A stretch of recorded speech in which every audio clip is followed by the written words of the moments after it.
పిల్లలారా, ప్రభు కృపా సమాధానములు దేవుడు మీ అందరికీ సమృద్ధిగా అందించి తన రక్షణ మార్గంలోకి నడిపించి దీవించును గాక.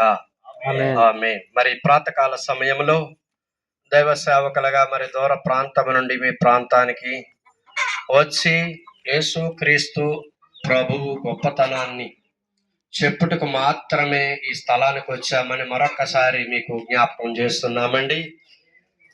యేసుక్రీస్తు ప్రభువారు నరావతారిగా ఉన్నప్పుడు ఆయన ఒక మాట అన్నారు.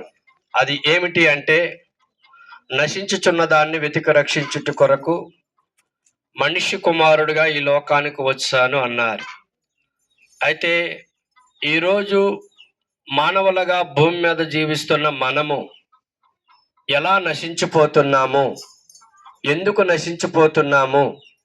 చాలా మంది అనుకుంటున్న మాట ఏమిటంటే, మాకు ఆరోగ్యం ఉంది, మాకు ఇల్లు ఉంది, మాకు పొలం ఉంది, మాకు భోగభాగ్యాలు ఉన్నాయి, మరి వీటిని బట్టి మేము సంతోషిస్తున్నాము, అలాగే రేపు మేము మోక్షానికి వెళ్ళిపోతాము అని చాలామంది అనుకుంటున్న నిర్ణయము, సమర్పణ మాట.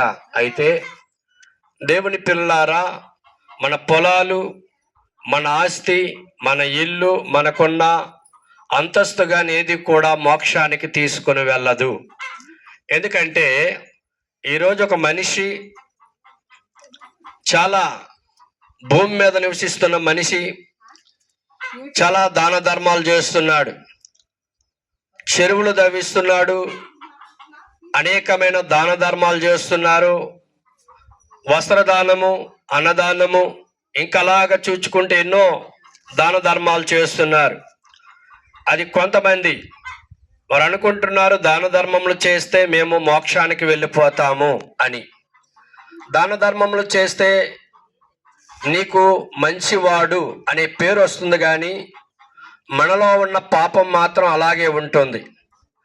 అయితే పాపమున్న మనిషిని, పాపముతో పుట్టిన మనిషిని రేపు మోక్షమునికి వెళ్ళాలి అంటే ఆ పాపమును తొలగించుకోవాలి.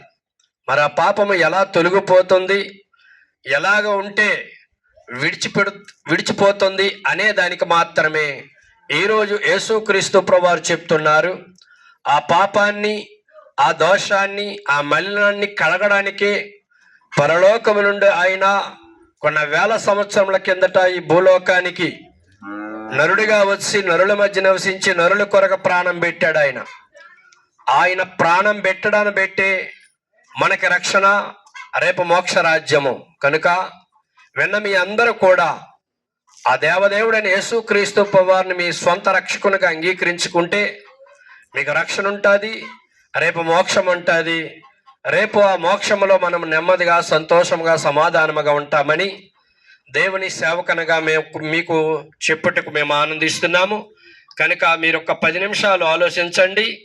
మరి ఏ మార్గంలో వెళ్తే మనకు మోక్షం వస్తుంది అనేది ఆలోచిస్తే ఆ మార్గం దేవుడు మీకు బయలుపరుస్తాడు. మరి అట్టి కృప ఈ ప్రాంత ప్రజలకు దేవుడు సమృద్ధిగా అందించును గాక. ఆమేన్.